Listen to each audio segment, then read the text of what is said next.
I'm Robert, 30M, and I've been divorced from my ex-wife Sarah, 29F, for about 2 years now. We have 2 kids together, a 6-year-old son, Jake, and a 4-year-old daughter, Brittany. Sarah and I met in college when we were both 19. We were young and in love, and things moved quickly. We got married right after graduation at 22. The first few years were great. We both landed good jobs, me as a software engineer and Sarah as a high school English teacher. We bought a house in the suburbs and started talking about having kids. Jake came along when we were 24, and Brittany followed 2 years later. But things started to change after Brittany was born. Sarah struggled with postpartum depression and quit her teaching job to stay home with the kids. I supported her decision, thinking it was temporary. But as months turned into years, Sarah showed no interest in returning to work. Our relationship became strained. We argued constantly about money and childcare. Sarah complained that I worked too much and didn't help enough at home. I felt frustrated that I was shouldering all the financial burden while she spent her days at yoga classes and coffee dates with friends. Looking back, I can see we were both at fault. I buried myself in work to avoid the tension at home. Sarah felt isolated and resentful. We stopped communicating and drifted apart. When Brittany was 2, Sarah told me she wanted a divorce. I was shocked but not entirely surprised. We tried counseling for a few months, but our hearts weren't in it. We finally decided to end things as amicably as possible for the kids' sake. The divorce wasn't great, but we managed to keep things civil. Sarah got primary custody, with me having the kids every other weekend and one evening during the week. This arrangement made sense at the time since Sarah was still a stay-at-home mom and I worked long hours. As part of our settlement, I agreed to pay a significant amount in child support and alimony each month. It's nearly 40% of my take-home pay.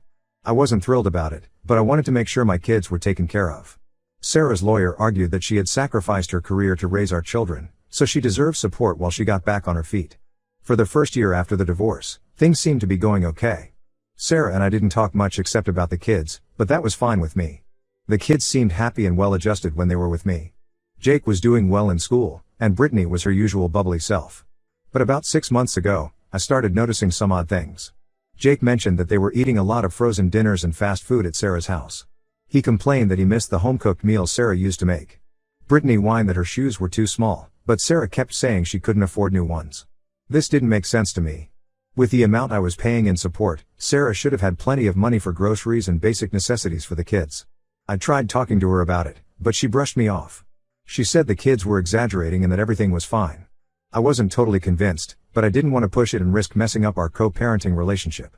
Then last month, Jake left his tablet at my house after a weekend visit. He asked me to bring it to school for him the next day. I agreed, but when I picked it up, I noticed it was unlocked. I know I shouldn't have looked, but something made me open his recent photos. What I saw left me stunned. There were dozens of pictures of Sarah and some guy I'd never seen before. They were clearly a couple, hugging, kissing, hanging out with my kids. That itself wasn't a huge deal. We're divorced, she can date. But what shocked me were all the pictures of them at fancy restaurants, on vacations, wearing expensive clothes and jewelry. I scrolled back through months of photos. Trips to Hawaii, Disney World, skiing in Colorado. Designer bags, new cars. There were selfies of Sarah and this guy on a yacht, at exclusive clubs, at what looked like high-end charity events. Meanwhile, my kids were wearing too small shoes and eating microwave dinners. I was furious. I immediately called my lawyer and showed him the photos. He agreed it looked like Sarah was misusing the child support and possibly committing fraud. He advised me to gather more evidence before confronting her. Over the next few weeks, I dug deeper.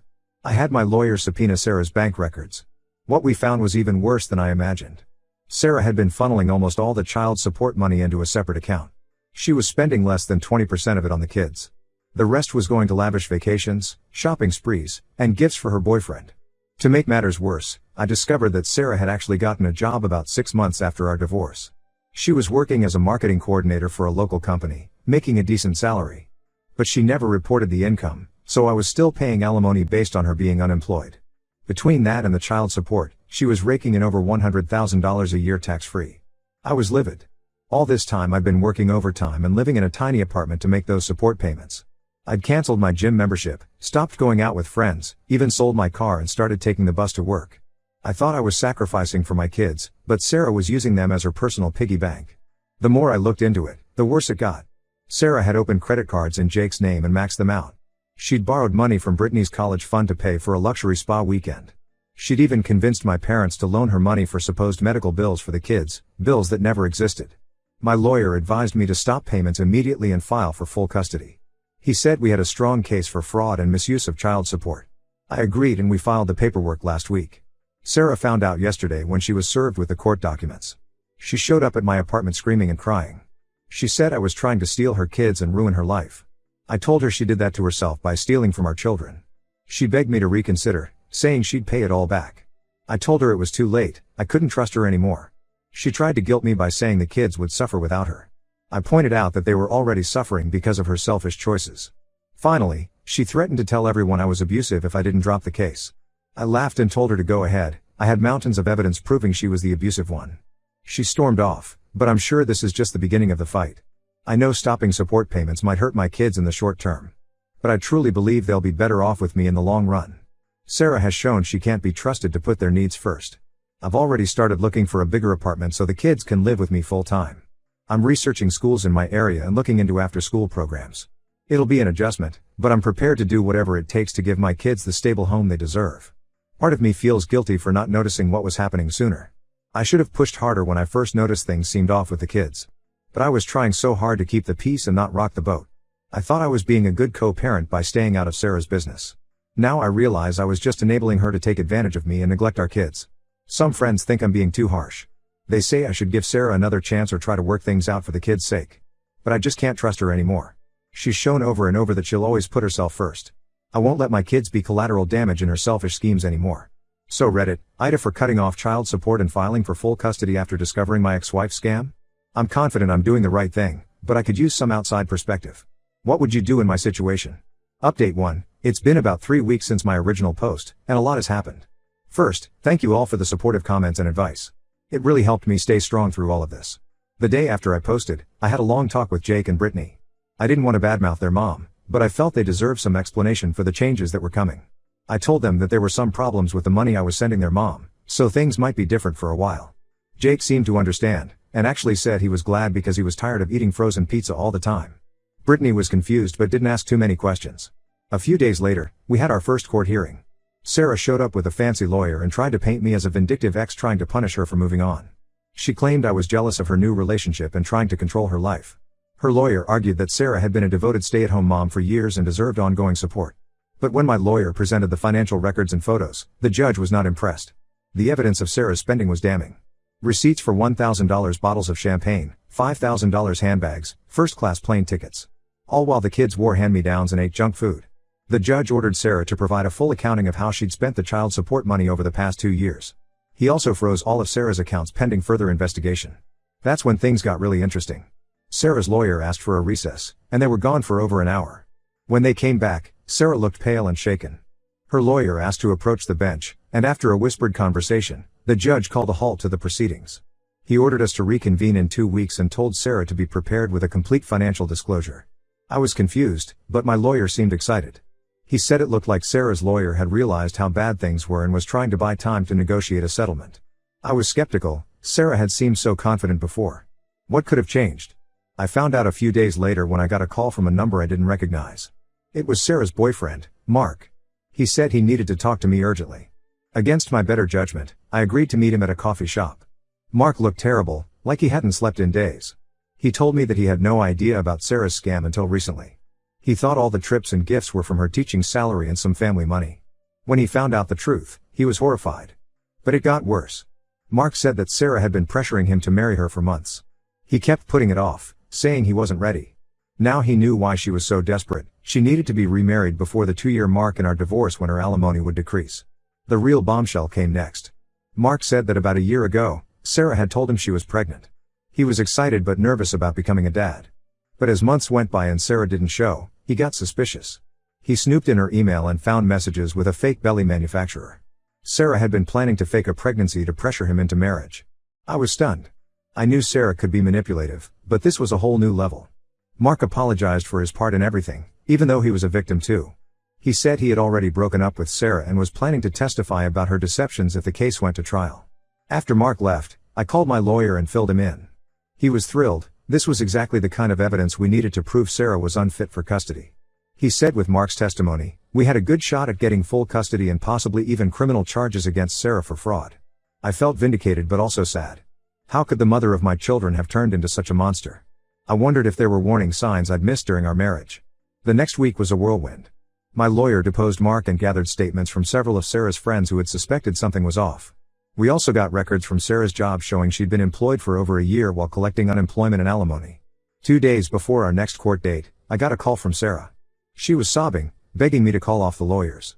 She said she'd sign over full custody and pay back every penny if I'd just drop the fraud charges. I told her it was too late for that, she'd made her choices and now she had to face the consequences. The day of court arrived, and I was nervous but determined.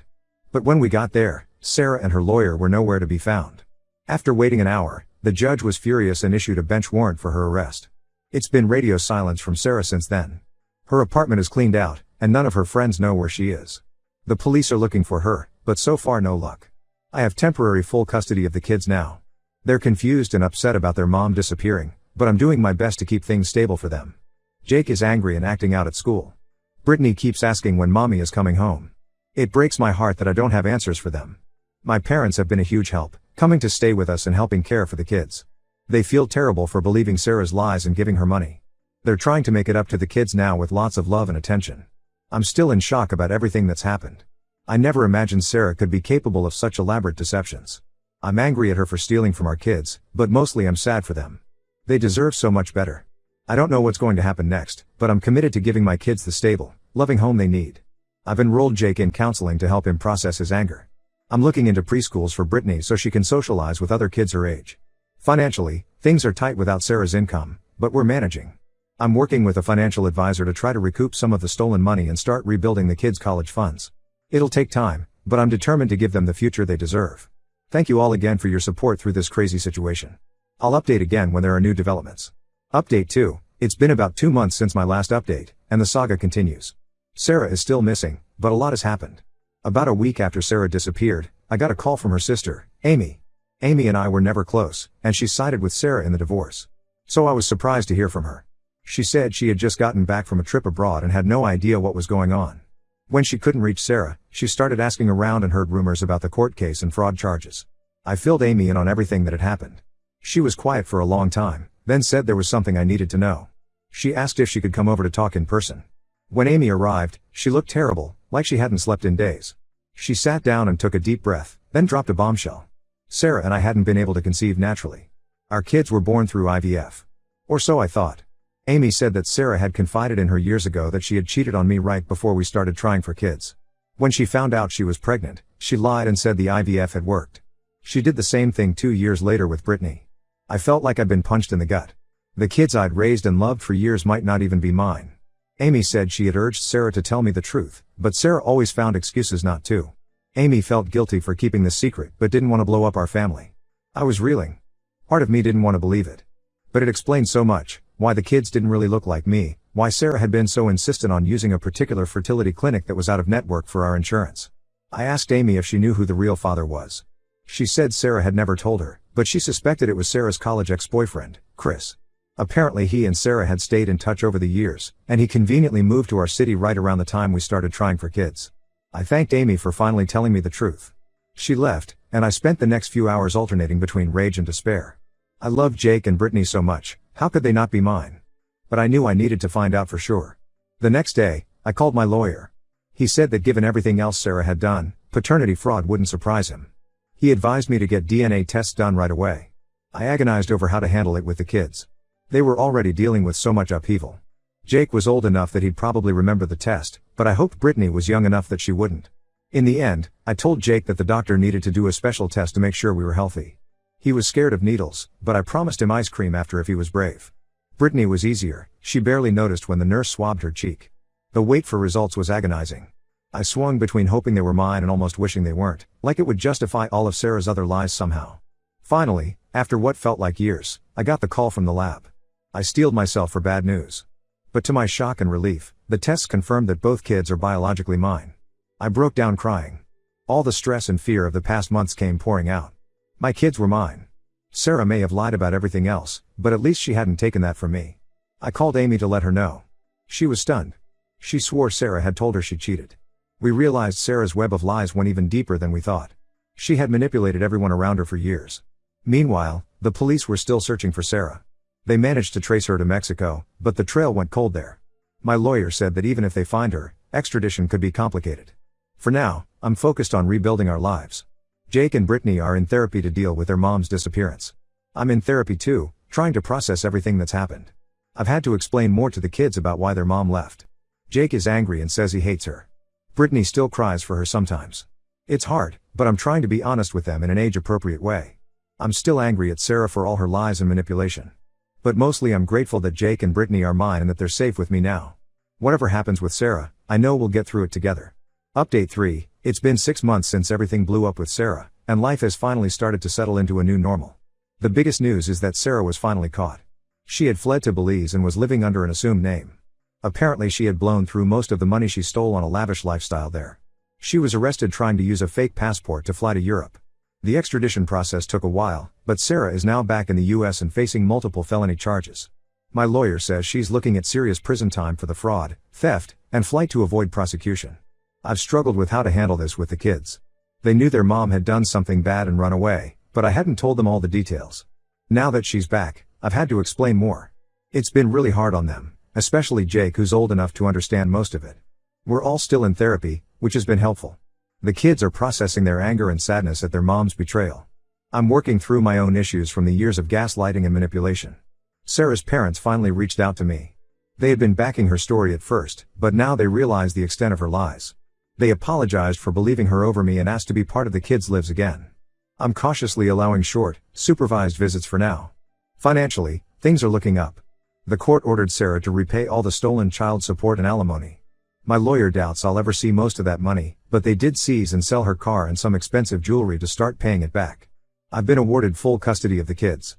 Sarah will be allowed supervised visits when she gets out of prison, but she has lost all parental rights. It's sad in a way, but I know it's for the best. The kids are doing better. They're back to their normal activities and have made new friends.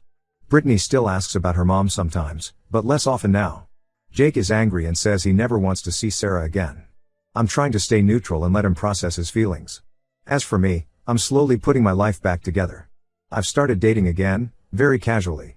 It's hard to trust after everything with Sarah, but I'm working on it.